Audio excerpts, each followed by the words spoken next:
Welcome to this bonus episode of Timm Talk, the podcast normally about the DC animated universe, co-created by Bruce Timm.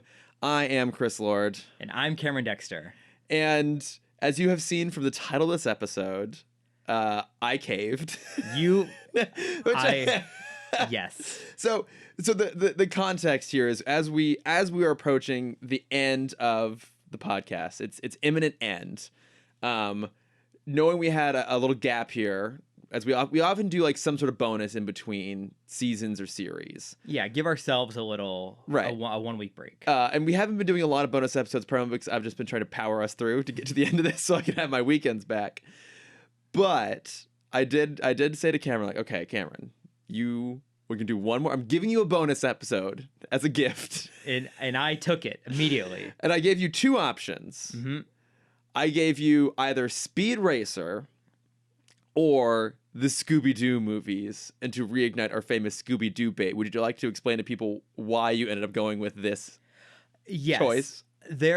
So with Speed Racer, we both love Speed Racer. Hands down. And the one thing we dislike, we agree on. Right. Yes. And someday soon in the future, one of us, probably me, probably definitely you. me, Yeah, it's going to be me. You think I'm going to do that? We'll create what we call the Spritle cut, which is Speed Racer without the one thing we don't like about Speed Racer, which is Spritle. Yeah, Spritle and Chim Chim. Drastically reduced. Yes. Drastically.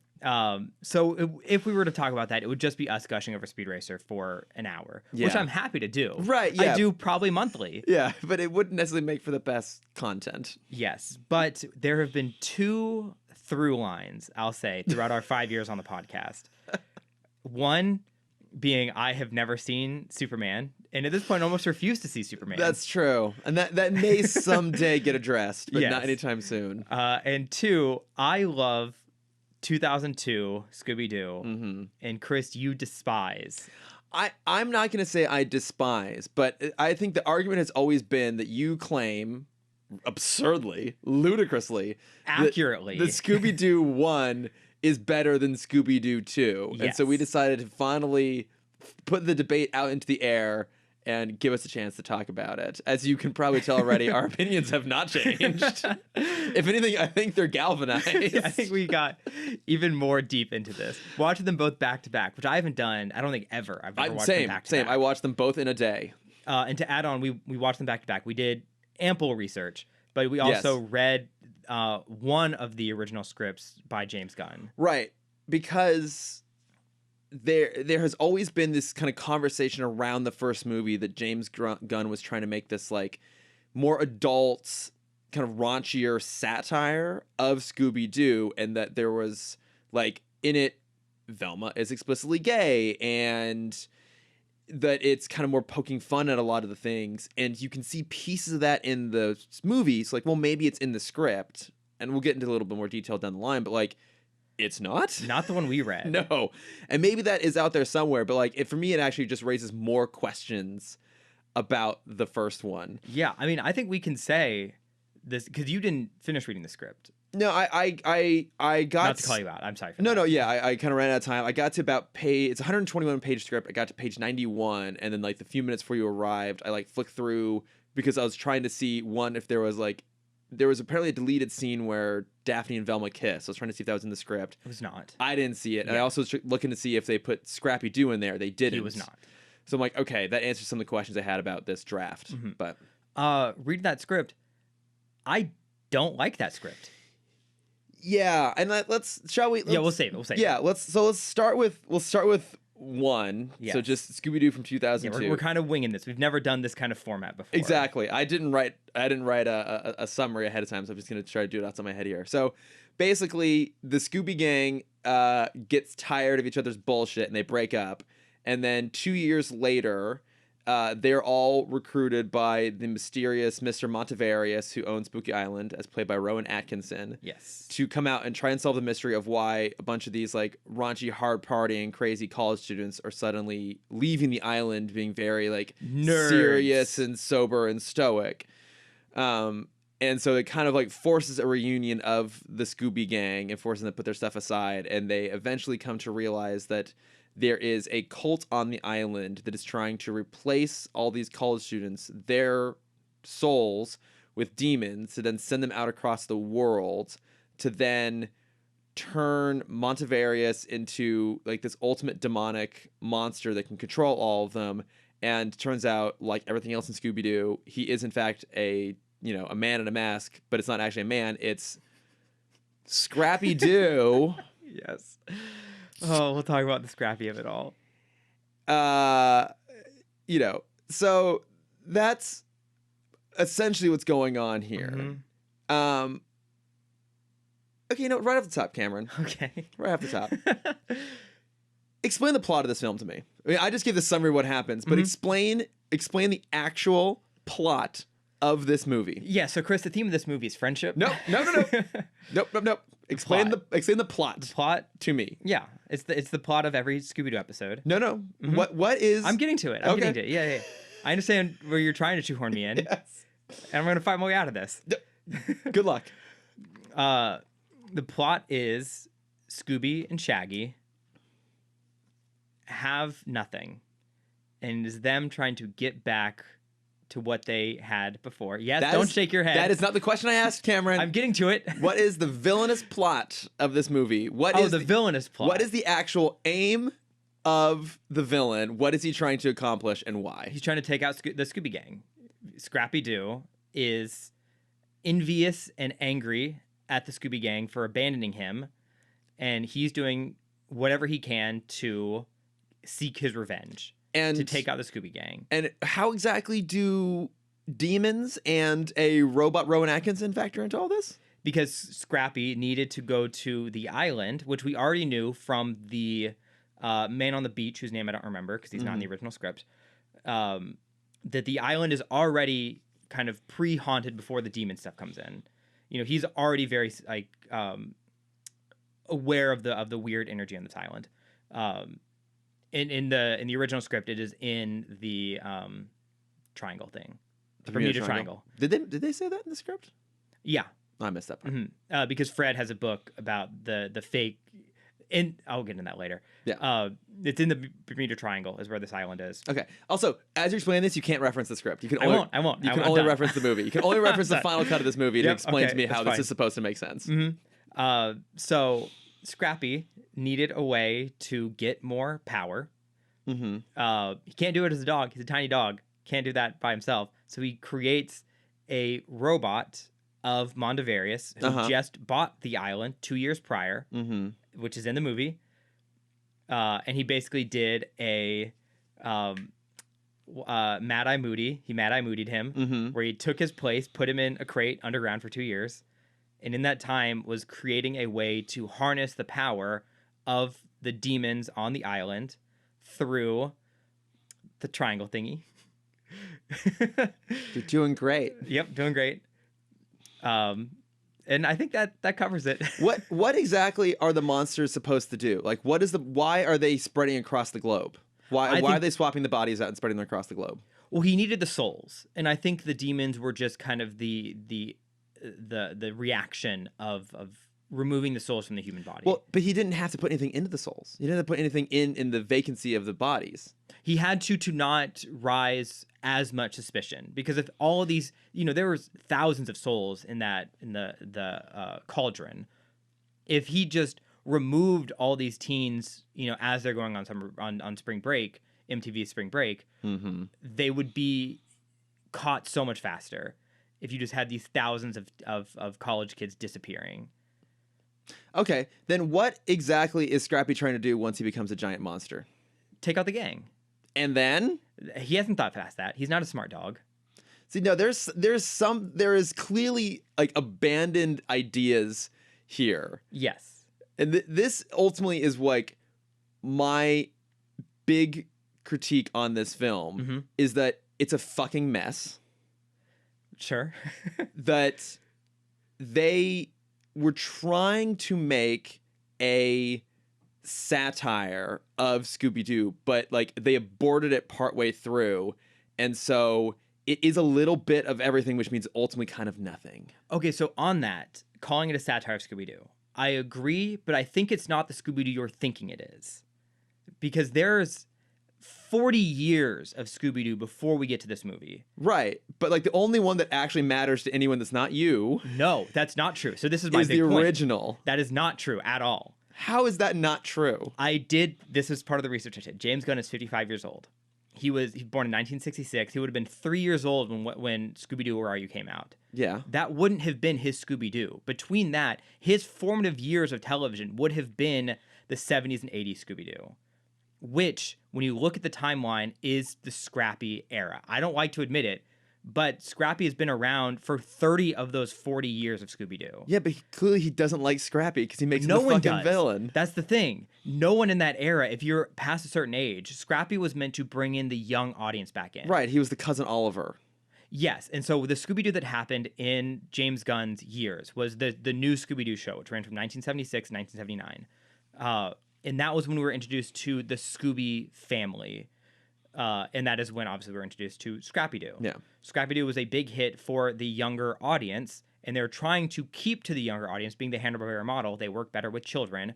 And as James Gunn's group is kind of aging out of it, they bring Scrappy into the main group. So you have the the Scooby-Doo Scrappy-Doo show, which started in 1980 through 1982. I've already regretted this. I already deeply regret this. Where it was the whole gang with Scrappy. But then they transitioned it to just be, and they even referenced this in the movie, where it was the new Scooby and Scrappy show, where it's just Scooby, Shaggy, Scrappy, and Daphne. And that's the team for a while, which is a very weird combination. When do they reference it in the movie? They're only all together in the movie. When Fred and Velma are taken, and it's just the three of them having to work together again, where it's Daphne, Scooby, and Shaggy.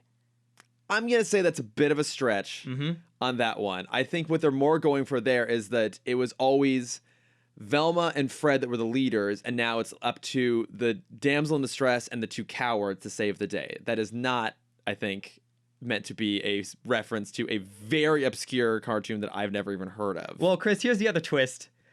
In that story, they replaced Daphne halfway through with a love interest for Shaggy, who is the exact same character as Daphne, which is what Isla Fisher is in this movie. Mary Jane? Yes. So, okay.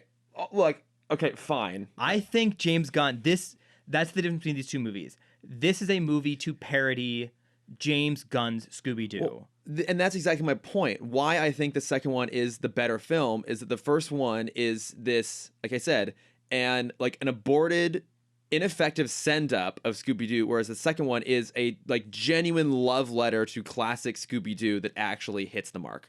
Yes, because now there's an audience for that.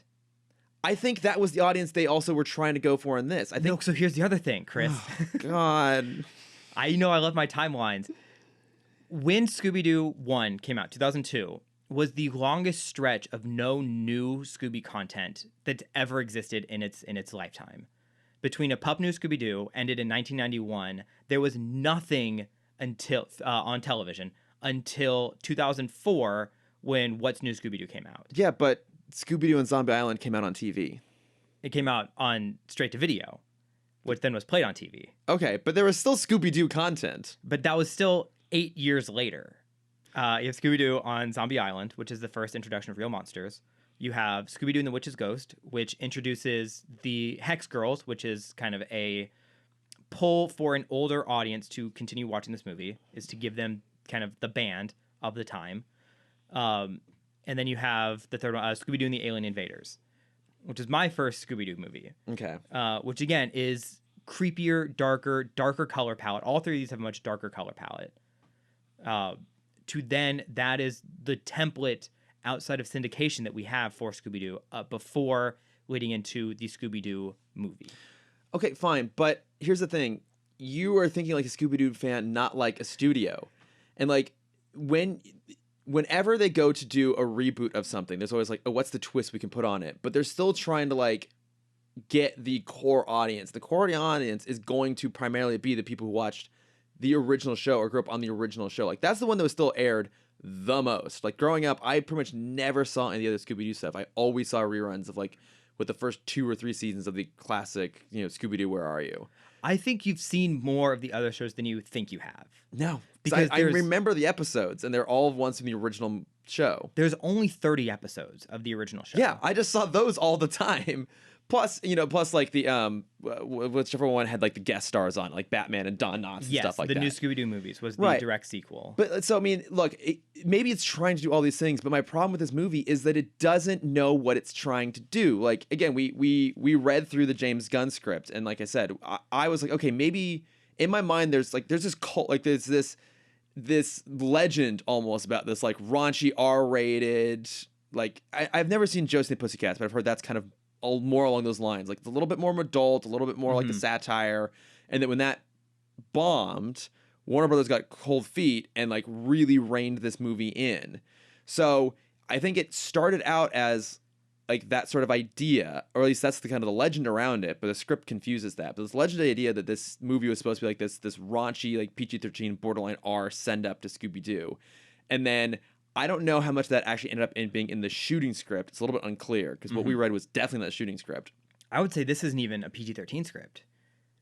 They use 2 bad words. Yeah, I mean that's it. Yeah, I mean the script that we read is like almost the same thing, just structurally a little bit different. Yeah, but like I don't see. You can see hints of like the Daphne being gay in there, and you can see hints of it like being like a little bit raunchier, a little bit darker, a little bit, but it doesn't actually end up in the final movie. And look, I totally understand loving something that's ineffective at what it does. I am a Quantum of Solace apologist, right? I give that movie a break because I know they got fucked by the writer's strike. I appreciate what it's trying to do while fully acknowledging that it doesn't actually succeed at what it's trying to do. And that's what this is. I know what it's trying to do. I don't think it succeeds at all at doing that. And I think what they actually give us on screen is it's a mess. It's so 2000s cringe. Like it dates horribly. That's another point horribly. Really horribly. And it like I don't think it captures the tone. And again, like in my mind, Scooby-Doo, classic Scooby-Doo, it doesn't capture like that tone of it. And you said like it's about friendship. It's about the friendship between Scooby and Shaggy primarily. And I will say like I do really like that moment where Shaggy is like, I'm sorry, I'm your best bud, let's get out of here. Like right towards the very end. I really like that moment. And there's a lot of moments in this that I do like, but it is really incohesive. You can see the Frankenstein of it all as you're watching. You're watching like, where's the like? There's a clear scene missing where like Daphne's soul gets sucked out, and sure enough, there's a deleted scene which I watch where that happens. Like it, or there's a scene where Fred, when they're in like the hotel, and Fred and Daphne kind of walk out, and you feel like they're going to meet at some point and have a conversation, and then just abruptly ends. Well, that's because there was this really fantastic scene. I don't know if you watched this deleted scene or not, of Velma singing "I Can't Take My Eyes Off of You" when she's like drunk, and you can't tell who she's singing to. And again, Linda Cardellini is amazing. Yes. Even better than the deleted scenes that they cut out, unfortunately, where she really got to show her range. Yeah, one of the best castings in this movie. I think all the casting in this movie is great. All the casting is brilliant. 100% brilliant. But it just, like, it feels messy and cobbled together. And for me, that's so... I remember seeing this as a kid and be like, this was bad.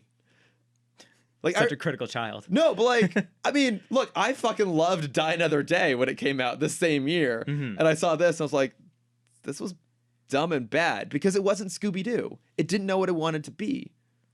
I still disagree with that. I still think the characters in this are great. I think the character stories in this movie are better than the character stories in the second one. I don't disagree with that, but I just still think that and that's what I care about more. But the movie's worse. But at the end of the day, they're still both Scooby-Doo stories where it's a villain of the week story. And I kind of look past that when we have these interesting character moments. So you just look past all the crap? I do look like the scrappy of it all is the big problem for me. And that's the... Okay, yeah, let's get into that, all right? Yeah. That reveal is so fucking dumb. It's bad. And that's the thing. It's like, there's nothing in the second one where I'm like, this is really dumb, you should have cut this out. There's so many things in this where I'm like, this is dumb, you should have cut this out. The scrappy idea is really stupid. When all the students become like cliches and they're talking in like really like painfully awkward racist caricatures. I'm like, this is like borderline unforgivable now that they are doing this. I get it, it's of the time, but it doesn't age well. Yeah, I will say all the difference between the two, there's a lot. Quality being the number one. On that note, this movie is a time capsule of 2000 lifestyle, whereas 2004's Scooby-Doo 2 Monsters Unleashed is a time capsule of Hollywood tropes of 2000. No, I don't think that's true. You don't think so? I don't find that movie tropey. I find that movie to be like a really good. You don't think pausing on a freeze frame with a musical number at the end isn't tropey? I mean, you don't think an over-the-top skateboarding sequence of the early 2000s is this movie, which is great. Sorry, this movie starts. Fucking starts with a really literally my first note. Scooby-Doo, early 2000s. Of course, there's a skateboard. Yeah, of course, it's a fucking skateboard. But it's not a full sequence like the other one is, where it's a full CGI. When they're sliding down the hill? No. When Scooby is riding the fire extinguisher, it's not a skateboard. That's not a skateboard moment? No, it's not a skateboard moment. That's not a skateboard moment. He's not literally on a skateboard, which they are in this movie unnecessarily. He's not riding half pipes, doing handstands on the frozen tar ghost. That's not a skateboard moment? No. Have you ever played Tony Hawk's Pro Skater? This is literally a skateboard in this. Literally a skateboard in this movie. This is literally a remake of a scene from Tony Hawk's Pro Skater 2. No. But look. You don't get to deny that this isn't a skateboarding moment. But I disagree with the idea that... Did you live in the early 2000s, Chris? I actually did live in the early 2000s, you fucking child. You're 3 years older than me, Chris. Stop making like I'm 12 years younger than you. Cameron. Yes. Cameron. Emotionally, sure. This is my point. But look... There's so many things. It's not a skateboarding. So many things in this movie that just don't work. Most of the CGI is absolutely terrible. It's of the time. But there's other things that came out at this time that do not age quite as painfully. I want to point out. You look at this movie and how blatantly it's trying to capture some really painfully stupid zeitgeisty moments of the 2000s. Mean Girls came out in 2003. That movie does not do any of that same sort of thing. This movie was going for the easiest targets every place possible. Yes. To try and make it feel appeal to, I guess, youth of the time, which was just a terrible decision. And I feel like this movie you can't watch without context. The second one, you can. You can just put this on oh, this is just a love letter to Scooby-Doo. And yeah, you have to go oh, who's that guy? Ruben Studdard? One moment in the end credits versus an entire sequence dedicated to fucking Sugar Ray. Which is great. It's awful. It's incredible. It's so stupid. No one needs frosted tips anymore, okay? Look, there are things I like about this. Okay. I fully acknowledge things I like about it. I think the opening sequence hits all the beats of a classic Scooby-Doo episode, which I really like. I like they brought that in there. I really love the random joke someone tells to Daphne that purple's a fall color. Yep. I like that. I like a level of self-awareness that happens when they're investigating the castle initially there. But I also feel like that sequence doesn't make any sense because they go into this abandoned castle, which is supposed to be a ride, but I don't understand how that ride could possibly work. Given the way they navigate through it, we have to pull books off a shelf to open up the doorway inside a castle. Why is there a re-education center when they're being re-educated by just have demons put inside of them? Because the demons have to learn how to be humans. Because that is something, and I don't want to keep referencing it because it's not in the movie, but that was something that was in the script. Right. So it feels like this weird, the plot makes no sense to me. It's this weird meandering thing. They're trying to hit the idea of red herrings. They don't do it well. I think the second one does red herrings really well. I do like the body swap sequence. I think that's pretty funny when they're all doing versions of themselves. But the whole thing still feels really cobbled together. And my problem with this is I think oftentimes their performances feel like caricatures of the cartoon, and they almost feel more cartoonish than they do feel like modern embodiments of those characters. I think they're all perfectly cast. I think they don't... You can tell that no one knows how to play this movie while they're doing it. I think maybe Linda Cardellini and Matthew Lillard are the only ones that are kind of in on it. But you can see Freddie Prinze Jr. and Sarah Michelle Gellar like kind of struggling to figure out how to portray these characters, because I just don't think, especially you read that script, they're all assholes. They're horrible. And yeah, Like, that was the biggest thing I hated about the script. Yeah, they're super mean. And for me, a lot of that meanness still made its way into the movie. And again, like, they can't tell you. I think they're trying to figure out how to play this, because I think they don't know. I think the script is so different from what ultimately the movie ended up being. And I think they got so much studio interference. But I also kind of get why the studio did interfere. Like, I will read that script. The script's bad. And I like James Gunn a lot. I love James Gunn, actually. Same. But it's a bad script. Yeah, it is. And like some things in the movie are better, but some things in the movie are also worse. Primarily Scrappy-Doo. Yes, the Scrappy problem is the biggest thing I have to apologize for. And that's the thing, is I have nothing to apologize for in Scooby-Doo 2. I do. Not apologize for. I have problems with Scooby-Doo 2. Because I think your point that these are caricatures, I think the next movie, they're even worse caricatures. I think they're underwritten, but I don't think they're caricatures. I think the stories we got out of the characters in this movie is, we both agree on this. The story points for the characters are better here, where they unwrote a lot of those beats for the sequel. I think in 2, Fred and Daphne are very underutilized.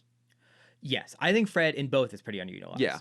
And I mean, Fred really has nowhere to go. He starts and ends in basically the same spot. And I think that's pretty much true of Daphne as well. That is not true. In 2. Yes, and that is my problem with 2. Right, but everything else in 2 works. And it's like, no, the Velma does not work. Honestly, I'm like Mr. Put Queer and everything. I like the Velma storyline. I mean, okay. In 2, when she is in, like, that whole catsuit sequence for me is so fucking funny, because Linda Cardellini is so good at playing that character, trying so hard but not knowing how to do it right. And like when she's sitting in the van and like the suit squeaks and it farts, I guess that's an ad lib on Linda Cardellini's like, I'm sorry, it wasn't me, it was the suit. Like, I agree, like, I don't love the idea of like, let's force Velma to have a boyfriend, but I think the way she plays it makes it work. You're playing into my one problem is I will always support Linda Cardellini. No, and I look, and again, this cast is great. My problem is, like, I think, like I said, I think the casting in this is good, but the writing is bad. I don't think the writing's bad in the second one in terms of like the characters and how they're portrayed. I just think that they're not super well utilized, but that's the natural consequence of a sequel, is usually you gravitate towards certain plot points instead. But I like in the second one that it's about Scooby and Shaggy, the cowards, having to step up and save the day. Well, they kind of do that here, kind of, but also not. I don't like that. That's my problem. Why don't you like that? Because they're all about the team. Like that's the whole point of the first movie, is like Scooby and Shaggy realize the mystery, like the gang is nothing when they're not the gang. Yeah. They're all, minus Velma is doing great. She's a fucking NASA engineer in the movie. Yeah. Which, that's a throwaway line that doesn't matter. In the sequel, there's a division that is driven between them, where Fred and Daphne both kind of talk bad on Scooby and Shaggy, like, oh, how could you trust them to do anything? Yeah. And it's the two of them leaving the gang, basically, to try and not be themselves. Well, trying to prove that they're heroes. I don't think it's the same thing. No, they're not trying to prove that they're not themselves. They're trying to prove they can't be heroes. They think the only way to do that is to be like the others. And ultimately, they, of course, as a kids movie, they realize like they can just do it by being who they are and having to like step up. And I like that. And I think they tried to do that in the first one, but it doesn't quite land because it's also choppy.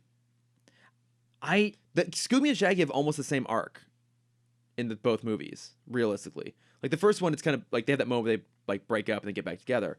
But again, it's like them having to like step up and be heroes. So there's one part of the script, and I connect this to both movies because I think this is a line that could have landed. Honestly, this line should have been in the sequel, and they didn't use it in either of them. And I think that's a big disservice to Shaggy specifically as a character. And in the script, it is after Scooby is taken by the wrestler and the voodoo guy. Can't remember their names because they're so forgettable. No is one, Noo apostrophe something. Nope. Not it, but keep going. No? Okay, it's fine. Whatever. Yep. Because it's so forgettable. The two other villains. The other one is only memorable because they're based off of characters we already know. And I think that's brilliant. If you show this movie to a kid now. Wait, no, what is it? Jonathan Jacobo, which I don't think he was in the original cartoon, actually. I think they added him. And then Heather Jasper Howe. And Ken? Ned. Yeah. Like, you're trying so hard over there. Hey, I had Heather Jasper Howe. I didn't have that. I still had Alicia. I just called her Alicia Silverstone the whole time. It was great. The supporting cast in the second one is fucking stellar. No, so there's a line in the script where after Scooby's taken, Shaggy and the gang are now back together and they're trying to come up with a plan to get Scooby back. And the rest of the gang is like, we've never had to face real monsters before. Mm-hmm. How can we do this? Like, we don't do this. And Shaggy has to be the one that's like, hey, I always stood up when it was the other monsters. And they're like, oh no, like, but they were always men in masks. Like, but to me, they weren't. To me, they were always a monster. I've always had to stand up for that. I love that line in the script, and I was disappointed it didn't make its way in. Yeah, because it would have worked so well in both of them.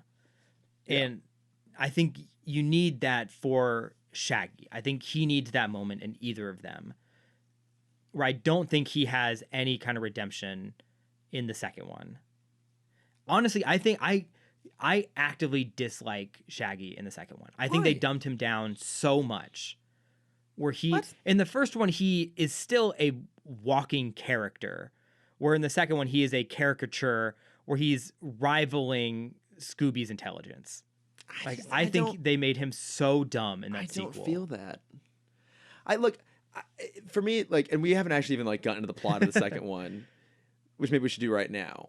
Let's do that right now. Okay, go for it. So drink my water. Yeah, so in the second one, Scooby Gang's back together. They're back to the height of their popularity. They're opening up a museum exhibit showcasing all of the costumes of the classic monsters they've unveiled over the course of their tenure. At the museum unveiling, this masked figure. They don't really ever give a name, do they? I think they just call him the masked. The masked thing. The masked ghost. Most or whatever. Yeah. He shows up and has somehow turned the suits, the costumes, the villains into real monsters. And then there's a news reporter played by Alicia Silverstone called Heather Jasper Howe, who is portraying Mr. Ink as being awful and incompetent and terrible. And Scooby and Shaggy kind of fuck up a little bit at the unveiling and trying to capture the pterodactyl ghost, and so they're trying to redeem themselves. But they go off to figure out what's going on, and they discover that one of the former guys they captured, Jonathan Jacobo, was working on technology to turn monsters real. He's believed to be dead. And now the classic monsters of the original cartoon are coming to life and hunting them down. And they interact with a lot of the characters of their past, including Old Man Wickles, who was the Black Knight ghost, played by Peter Boyle, who was always excellent. He's great, yeah.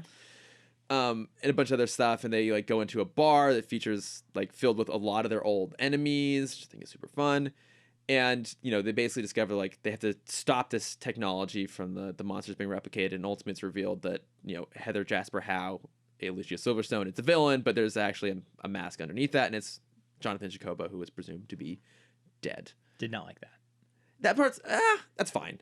I'm that's not great, but it's not bad. It's not Scrappy-Doo-Bad. It's not Scrappy-Doo-Bad. I will give it that. See, and that's the thing. It's 2 is not great. It's not flawless, but I don't have to ignore things to enjoy it.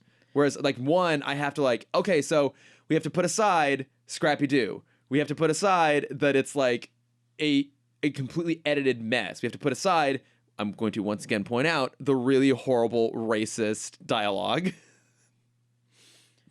You have to put all these things aside. You have to put aside fucking Sugar Ray. You have to put I will never put aside Sugar Ray. How dare you? Well, guess what? The world already did. So you have to put all these things aside and be oh, it's good, but okay, we have to but you have to ignore that. You have to ignore that. You're oh, it's of the time. There's not 2 is much more aimed at a kid's movie, but I think it actually knows what it wants to be and lands the fucking plane in a way the first one does not. The second one is, for me, a genuine heartfelt love letter to those original cartoons. Like, again, like I'm gonna draw back to like the Bond comparison. Like, I like Quantum of Solace despite it being a mess, but like Skyfall is legitimately just a better constructed film that is a loving send up to the Bond of past, and it just works better. I think that same thing applies here. Scooby-Doo 1 is trying to do something bolder and more different, and I'll give it credit for that, but it fails spectacularly. The second one is not trying to be as ambitious, but what it is trying to do, it succeeds at.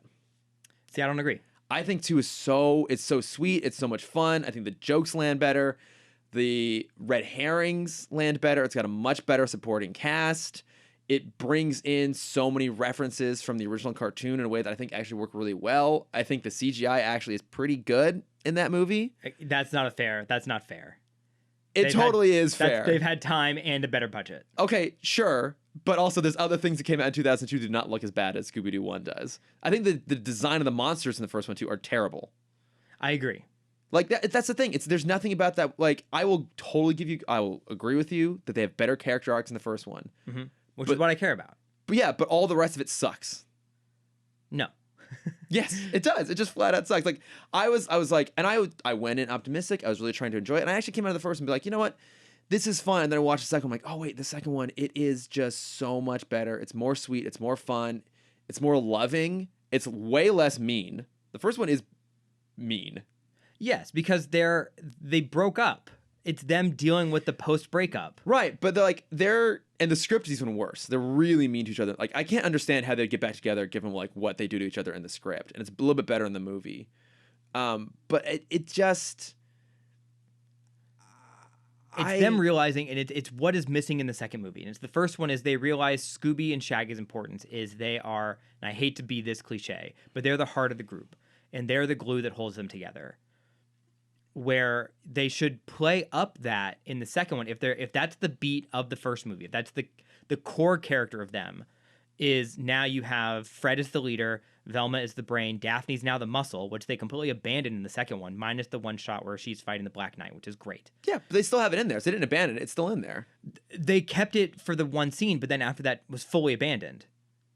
Well, just the story shifts, and they're mostly just running away from the monsters after that until the very end, and it's just the two of them. But then Alicia Silverstone approaches Daphne and is like, what's your point of being here? And her whole arc in the second movie is like, I don't know what I'm doing here.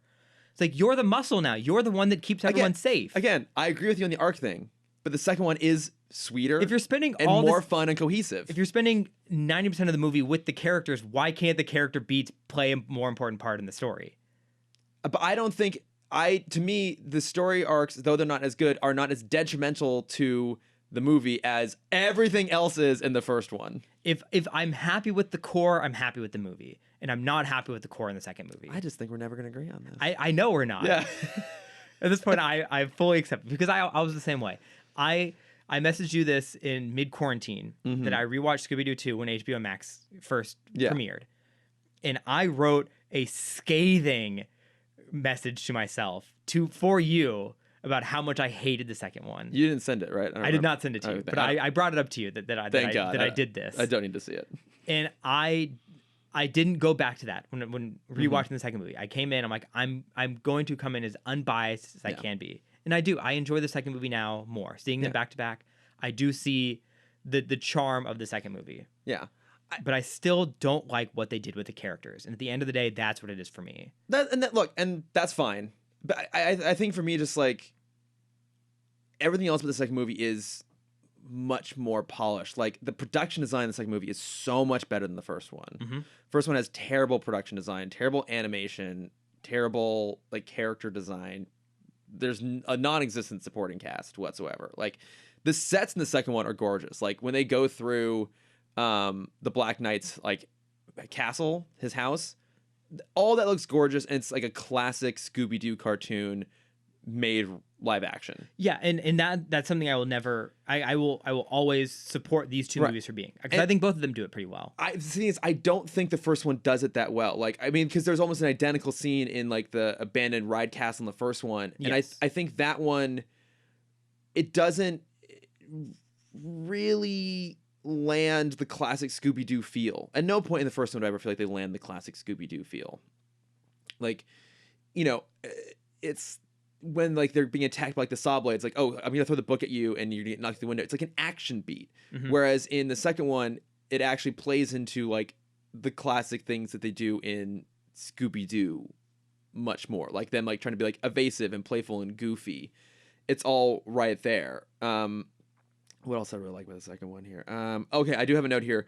It took 1 hour before terrible 2000s music, which is probably at least a good 58 minutes improvement on the first one. In the second one? Yeah. Interesting you say that, because that was one of the things I was apologizing for this movie for. It didn't have terrible 2000s music? No, even better, it has one of my favorite 2000s artists hidden in there that people just don't realize because it's a quick montage sequence. But there's a band, which I brought up on this podcast before, Oh, no. called Hi Hi Puffy Yami Yumi. Oh, they're in there? They are in there. Where are they in there? They sing the song Friends Forever when they're in the Mystery Machine driving out to Old Man Winkle's castle. Oh, that's cool. Mm-hmm. But again, that didn't feel like painfully 2000s. Oh, but it is painfully 2000s. But I mean, it's painfully 2000s because you know what that is. But like, Yes. as someone who doesn't know, I'm like, oh, it didn't feel dated until I don't even know what the song was, but an hour in. I think there's some really good lines in there in the second one. Like, I love when Shaggy or someone says like, or Shaggy's like, this is the worst day of my life in comparison to what? And Shaggy's like, to every other freaking day of my life. That is great, because that was also in the trailer, and I love Yeah, that like line. that's a really good line. Again, I have another note in here. Just Elsie is a goddess. Linda Cardellini is a fucking goddess, and I think she's good in the first one, but I think they cut out a lot of her best stuff, and I think there's a lot of really good stuff still in the second one. Again, her in that orange jumpsuit is a brilliant piece of comedic acting from Linda Cardellini. Yeah, I agree. I just don't like that sequence. What do you like about it? I don't like that she... Again, this is me fighting against the early 2000s tropes. I don't like that she has to change herself in that way. Well, she thinks she has to. Yes. So, I mean, it's not like... Look, it's not like fucking She's All That, where the whole point of the movie is she has to, like, all of a sudden look hot. Mm-hmm. Like, what I think works so well is that she's trying to do that, but it doesn't work because that's not who she is. And no one at any point is playing it like it does work. She's in the leather suit because she thinks she comes off as this Johnny Quest style hero, where she's basically a secret agent. What are you fucking talking about? In the movie, she says, Daphne asks, why do you think you need to change for this guy? And she says, it's because I'm not the person that he thinks I am. I think I come off as this leather-wearing adventure, like Indiana Jones type. No, that is a line in the movie. No, you mean she thinks that the guy sees her as that, not Yes. that that's how she comes off. That's what I got confused by. She doesn't see herself that way. She thinks she has to be that way. But yeah, yes. I apologize. Okay, yeah, because I was like, what the fuck are you talking about? But they've known each other for a while now, and they have common interests in like being intellectuals. So why would she have that thought of herself? Because she's deeply insecure. Because she's never been like she's never been seen as attractive for who she is. But she is in the first movie. No, She she's has not. a guy in the first movie. Yes, No, the guy, no, but that is the guy with the bad mustache. the goatee. Yes, Yeah, but like that. The thing is, that is never actually played as romantic at any point. he flirts with her when they get drink. He buys them drinks, Right, but she doesn't realize that he's, and like even at the very end, and then he puts his arm around her at the end. Right, no, at the very end, she like punches him on the shoulder, being like, "Oh, like aren't we buds?" Like she clearly doesn't see that situation being romantic. Like that's the thing, she has no awareness of it. She doesn't realize he's into her. Whereas in this one, like she's aware because Seth Green literally asked her out on a date. Fine. Yeah, look, and like, there are problems with this. I don't think the Seth Green character totally works. I love Seth Green. So do I. And I think I think him when he like is being like an asshole and like interrogating like the guy outside of the Old Man Winkle. yeah, the club. That to me yeah. like that to me is like a bit, the character swing is too far, and then it's meant to be a red herring. And then again, when they like find a little shrine to Jonathan Jacobo, there's like a little kid in there that's meant to look like a young Seth Green. So it's supposed to set up this idea like, oh, maybe it's his son. And to me, that doesn't ever have a payoff, nor does it like, are they ever explained like if he's normally that kind of an asshole, like there's never any sort of like closure on that. You're like, wait, isn't this guy kind of a dick Mm-hmm. at the end? So that part I don't like necessarily. But again, I love how Velma plays all that. Linda Cardinal plays all that stuff in there. Let's see what is. Oh, this one gets into the story much quicker. But again, it's a benefit of a sequel. What else I have in here? I mean, I have lots of notes, but more it's positive things. Like the sets are amazing. Okay, I do have a note here. Trash can. Oh, the trash can surfing is dumb when they're going down the hill outside the Yes. like. I'm like fully acknowledge that's dumb, but it's relatively brief. But again, but that is a callback to the original show. Right? Yeah, it's like kind of works. There are these beats where like I will apologize Yeah. for them because they are Yeah. so like quintessential Scooby-Doo. The van chase is great. Yeah, that's fine. The jousting is dumb, but I love it. The jousting. See, it's like, look, I'll fully acknowledge the second movie is dumb. Mhm. It's really dumb, but it knows that it's dumb. It leans into it and it lands it. Yeah, I don't think I've already said this. I apologize for both of these movies because, and again, I am a bigger fan of the second one now, coming Right. out of it, coming in with non-angry eyes. Right. But what both of these movies do well, which I think a lot of adaptations have never captured, minus Speed Racer, Mm-hmm. is they can be fun. They can be referential to the source material while still being unique stories and Yeah. still being fun. Nothing about these movies felt bland, either one of them. I think they both swung big, Mm-hmm. and some things hit, some things didn't. But if you look at every other live action remake, the Flintstones I think does fine Yeah. with John Goodman, I suppose. but yeah. you look at Yogi Bear, bad. Nice. Garfield, bad. Didn't- Alvin and the Chipmunks, fine, then got bad. Yeah. Smurfs, bad. Yeah. Underdog never saw it. Looked bad. Did not see Underdog. Hong Kong Fu is supposed to happen. And then I'm sure that's never going to happen now. Never gonna happen now. Yeah. Oh, no, yeah. Yeah, it's got its own problems now. Yeah. That shouldn't be making that. Yeah. Mm-hmm. No, yeah, and I Popeye, bad. Sorry, Robin. yeah, Not I've good. never seen it. And look, and yeah, I will agree with you. I think that these movies, they most for me, the second one like really perfectly captures the energy of the original cartoon and brings it back around. I think the first one is trying at times to do that and trying at times not to do it, and it just doesn't quite get there in the end. Like I let me put it this way: after rewatching both these, like I don't need to go back and revisit the first one again anytime soon. But I wouldn't be surprised if like at some point, I'm like, yeah, I'm just gonna throw on two and just have it on in the background and have it be a good fun time. I think I'm more open to watching them both together again. Mm-hmm. Because I think I personally still think I'd rewatch the first one probably once outside of Halloween, and then I'll definitely watch them both every Halloween. Okay. Like to me, these are good Halloween movies. Yeah. But yeah, I don't think I will watch 2 by itself still. Okay. So yeah, I came out of 2 being like, I mean, I really love this. It's just, it's just a great love letter to the old ones. Because the thing is, like, you go back and watch the original cartoon, it's also dumb, but it knows that it's dumb. Mm-hmm. And I think that's what I like about. I think also for me, what it boils down to is 2 is dumb, but it knows that it's dumb in the same way that the original cartoon was dumb and knew it was dumb. I think the first one's trying to be smart and fails at it. I think the first one, it had too much Warner Brother effect. But I also think that the approach James Gunn was taking clashed with not only the studio, what they wanted, but also just kind of with the inherent idea. Yeah, and again, I think the script, the mysterious script we've heard about, which is not the one we read. No, it's not. I think he wanted to make what Scary Movie was. Sure, Because yeah. I could reading this version of the script, I could see beats leading, like feeling connected to Scream. Yeah. Like what I think he wanted to make was a Scream parody with Scooby-Doo characters. Right. And while making it not for kids, making it for teens and his group who grew up with that version of the gang. And you know what? I get that he's trying to do that. I don't know if that's ever worked though. Like, can you think of a time when someone tried to make like the Smart Send Up remake and it worked?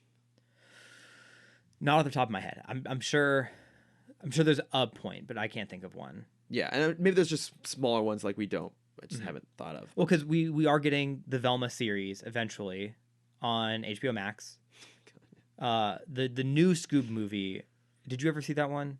Yeah, I did. The animated one? Okay. I was not a fan. There were pieces of it that I liked, but overall I was not a big fan. I have heard, and after watching these movies, I want to go and rewatch. There's a show, I don't think it's the current iteration of Scooby-Doo, but there's one called Mystery Incorporated. That one's supposed to be really good.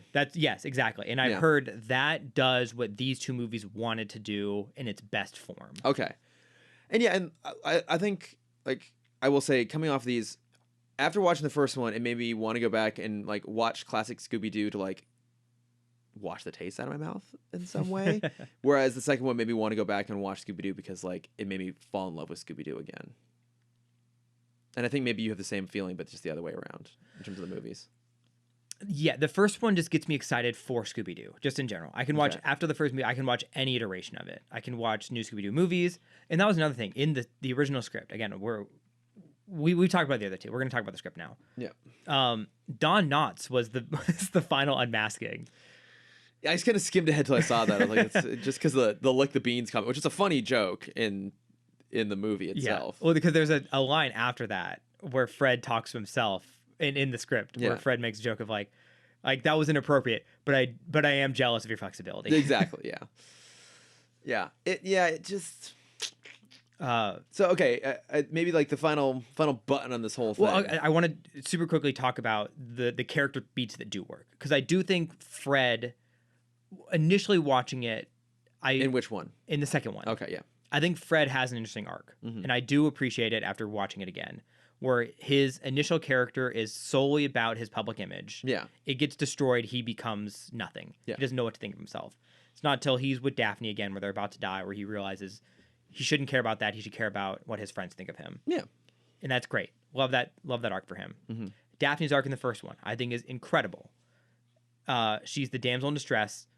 And then throughout the movie, we're hinted at her power, that she's been working on herself. She's no longer going to be a damsel. You mean all the time she's like, I've learned my chi and I've gone off instead of the ways of Chinese martial arts? Not in the script. Not in the script. That's in the movie. That's in the movie. Do they talk about chi in the movie? A little bit, and they talk about Chinese martial arts. Yeah. It's 2002.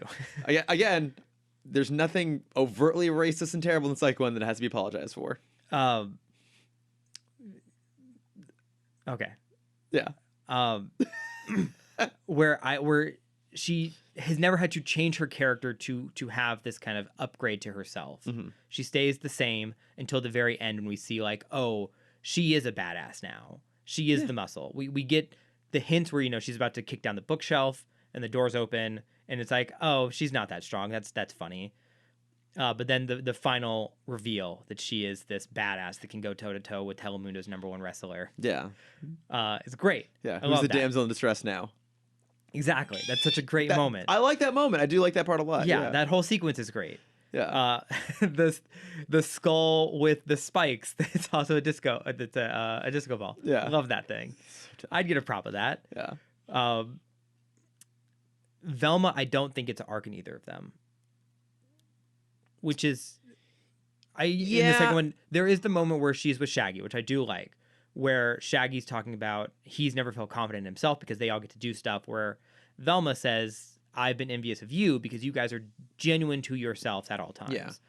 Which I don't think is true, though, because Velma is also, she's always the nerd. She's never unapologetic about being the nerd. Well, and I think she's learning that she doesn't have to be. Mm-hmm. I agree with you. I don't think she has much to do in the first one. I think it's not a robust arc, but a little bit more of an arc in the second one. Because again, they cut out a lot of her best stuff. Mm-hmm. Like there's a handful of really fantastic deleted scenes around Velma.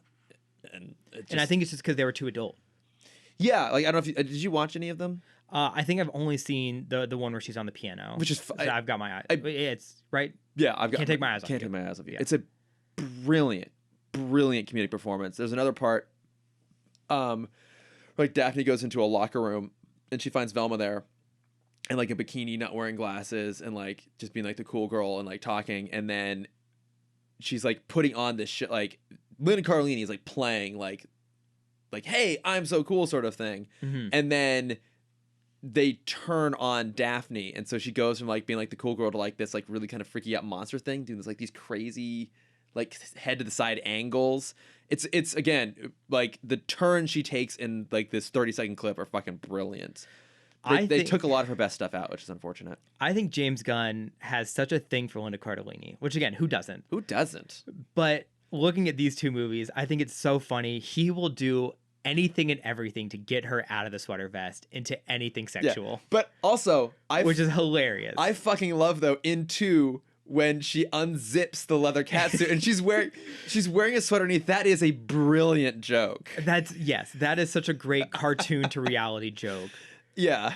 Because you see her like when they're in the van, you see her like almost do it. She like puts her hand on the zipper and she looks down. And you think it's like, you know, for me, until we saw the reveal, I thought it was like a cleavage joke. Yeah. Of like, oh, I just need to be more sexual to get his attention. Yeah. But then it's the like, oh no, it's because myself is underneath this. It's I love it. I love it so much. They're great. Okay, so like, final little button on this thing here as we land this bird. We're gonna try and make this quick. Yep, I will do my best. Someone's doing another live action Scooby-Doo movie. Do you want a fresh reboot or do you want this cast back?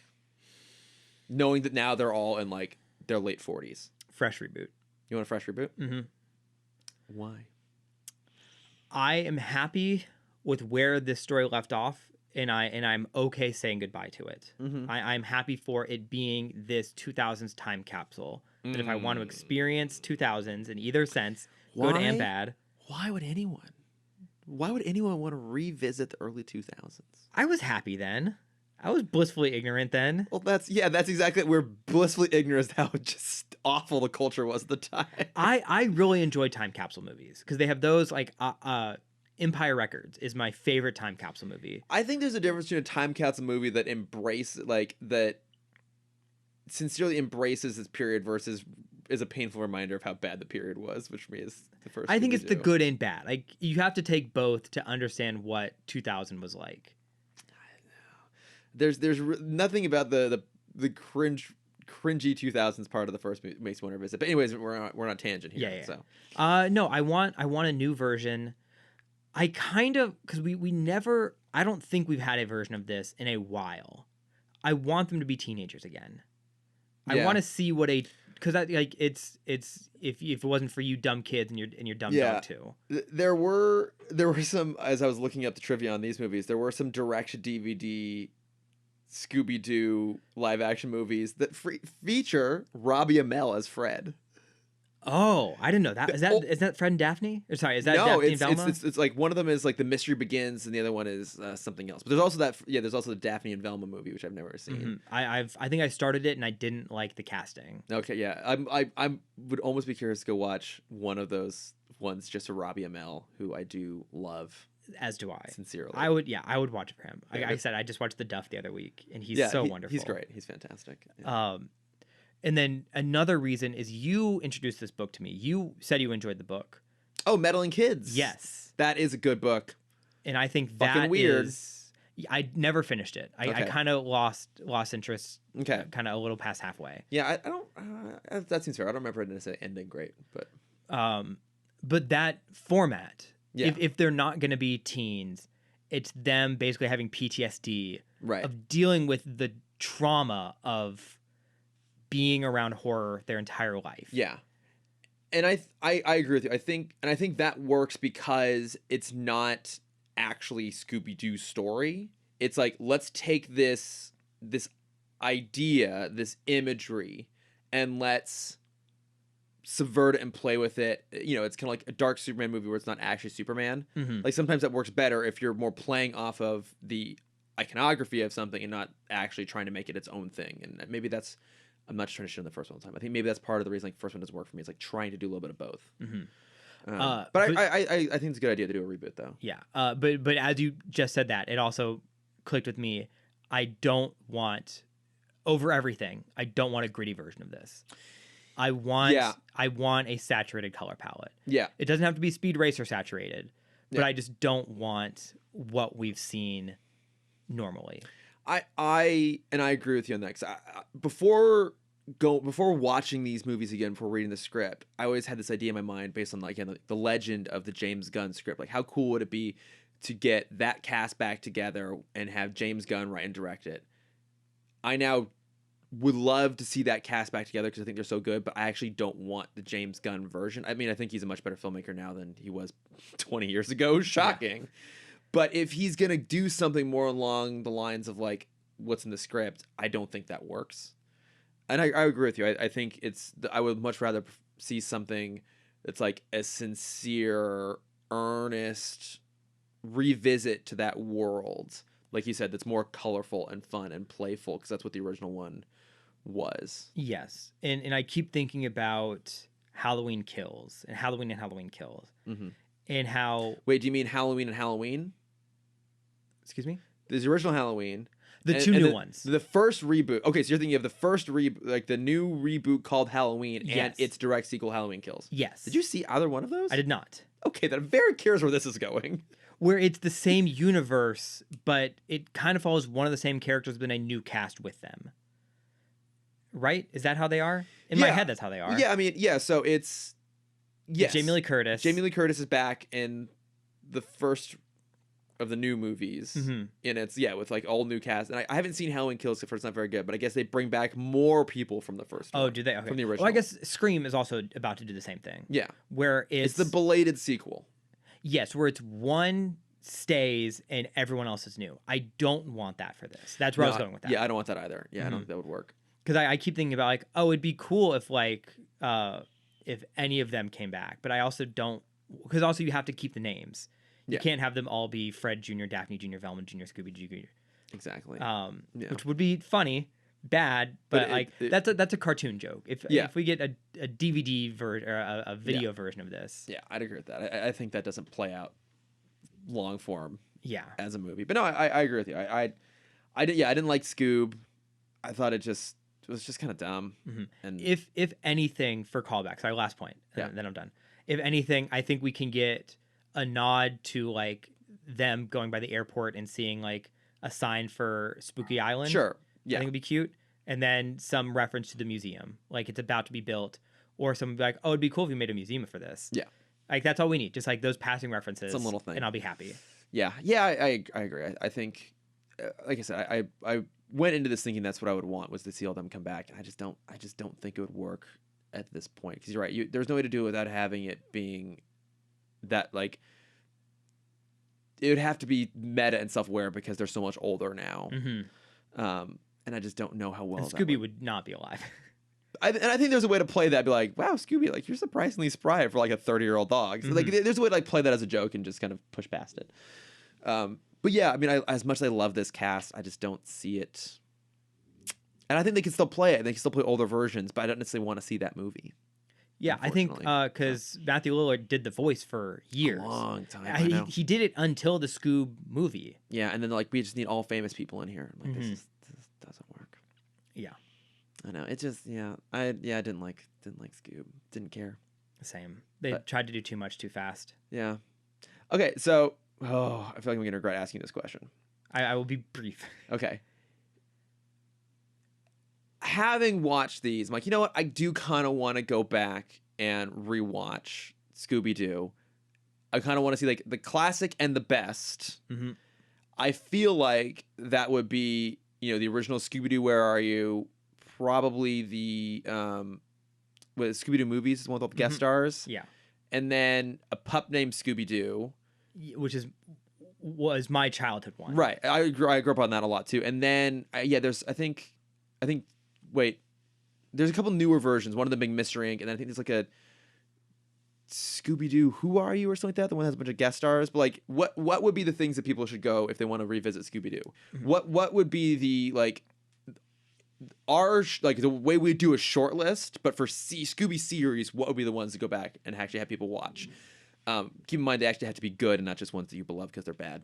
Yes. I mean, Scooby-Doo, Where Are You is the classic. Like, you have to see that. New Scooby-Doo movies, I think you can kind of I would think you pick which cameos you want to see. Mm-hmm. No, that's fair. Yeah. Yeah, because, like, Mama Cass. Like, I love the Harlem Globetrotters episodes. Those are great. I love the Batman episodes. Classics. Don't really care for the Don Knotts ones. Yeah, There's 2 Don Knotts episodes.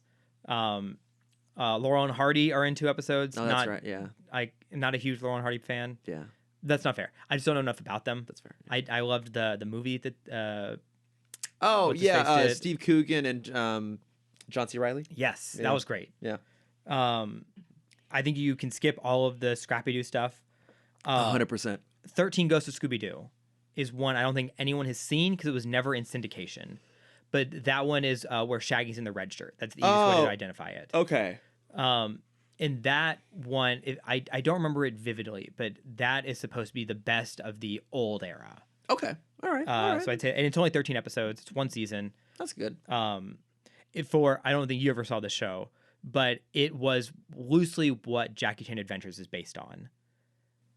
Oh, the 13 Ghosts of Scooby-Doo. Yes. Oh, okay. Oh, that's fun. Puppet Named Scooby-Doo is great. I think that is just kind of your palate cleanser. It's brilliant. I mean, I remember it being brilliant. Yeah, that's the one where, like, you take a sick day because that's the only time you ever watched the show is if you were sick. Yeah. Because it only came on at like 10 p.m. or 10 a.m. Yeah, like middle of the day. But and again, we make reference to it left and right. How could we possibly do an episode of that again? But the character of Red Herring and that so good and that ongoing joke never tires. Never. And it's astounding, but it never tires. It's so good. And I still make reference to that regularly all the time. I'll shoehorn in a reference to that wherever I possibly can. It's great. Yeah. I'm a fan of What's New Scooby-Doo, but it's not the best. That was its resurgence. Okay. Yeah. I vaguely remember that one. And that one only came out because of the popularity of these 2 movies. Mm-hmm. Get a Clue I didn't like. Mystery Inc. I've heard is the best. I've not watched it. Yeah. I want to watch that one. And yeah, Scooby-Doo and Guess Who is the current one running, which is on HBO Max. Yeah, because friend of the show Kira sent me a clip today of Mark Hamill is the guest star, and he's in the back, and it's like, oh, how do you know so much about the Joker? He's like, oh, I have an inside source, and he like cracks into the Joker laugh. Yeah, so they did that joke before. Oh, they did. I think it's Scooby-Doo. I don't remember what it is. Where it may be a Batman episode where it's Joker. It's Justice League Action. That's what it is. Thank you. Yeah, yes. It's Joker, kidnapped Jester, Mark Hamill. and Mark Hamill all at the back of the car together. Yeah, exactly. And then I feel like for some of the animated movies, I mean, I remember Zombie Island being great. Yes. I haven't watched it in a long time. I meant to go back, and a goal of mine one day is to watch every Scooby-Doo movie, animated movie. Oh, dear God. I think there's 46 now. My God. Oh my good God. Yeah. 36. I'm sure a lot of them are 36. skippable. I definitely want to revisit Zombie Island. I've never seen Batman Brave and the Bold meet Scooby-Doo, but I bet that would be a fun watch. A one-off episode, because this was early Cameron introduced to Scooby-Doo, is in the middle of their hiatus between shows. Scooby-Doo was on an episode of Johnny Bravo. That's right. Yes. Oh. And there's the great moment where both Johnny and Velma drop their glasses. And Velma says, "My glasses, I can't see without my glasses." And Johnny says, "My glasses, I can't be seen without my glasses." I'd pitch that one. That's brilliant. I'd pitch Cyber Chase. I think Cyber Chase is one of the best. Okay, I vaguely recall that one. I don't know if I saw it, if I remember it. Witch's Ghost, I did rewatch for October. And I'm upset I didn't like it more because it's the Hex Girls introduction. I love the Hex Girls, and the side character is voiced by Tim Curry. But it's Tim Curry after being Nigel Thornberry for a couple years. Yes, so it is Nigel. The way I pitch it to a friend is it's Tim Curry playing Nigel Thornberry who went to Yale. That sounds kind of fun. What's another good one? Aloha Scooby-Doo, I'm a big fan of. When they fight the volcano monster. Okay. It's pretty fun. There's a great surfing sequence. Thank God it's not a great skateboarding sequence. Oh yeah, we're past that now. We're on to surfing now. I don't think I've seen a lot of these other ones. But I mean, like that's a good list, and I'll maybe shorten that down yet further still and put it down in the show notes. Yeah, that's fine. People can go it, and I'm sure a lot of this now is up on HBO Max, thankfully. But yeah, I mean, look, at the end of the day, like, it was fun to revisit these. I'm glad it helped me like fall in love again with Scooby-Doo 2 Monsters Unleashed. And it makes me want to go back and watch some classic Scooby, who I always enjoy. Yeah, it's a nice just break in the day. Yeah, it's always good. All right. Well, I think that does it for us for this bonus episode here. Thank you everyone for listening. If you did, I don't know. I don't know how in demand Scooby-Doo is amongst our Batman fan base here. But if you want to reach us, we are at Timm Talk Pod on Facebook, Twitter, Instagram, and Gmail. I am at Lordifer on Twitter and Instagram.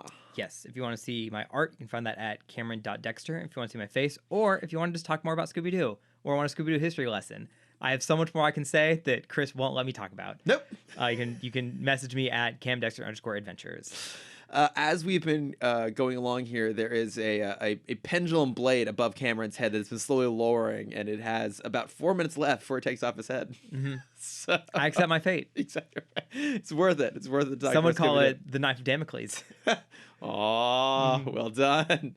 But thanks everyone for listening. Our next episode will be back into the world of the DCAU with Justice League Unlimited for our final season 3, season. our final season, getting very close here. So, but until then, thanks everybody, and bye-bye. Bye. Scooby-Doo-Be-Doo, where are you? We've got some work to do now. Scooby-Doo-Be-Doo, I see you. We need some help from you now. Nice. Oh yeah, I still got it. You know we got a mystery to solve, then Scooby-Doo, where you at? Don't hold back. I've missed most of it at this point.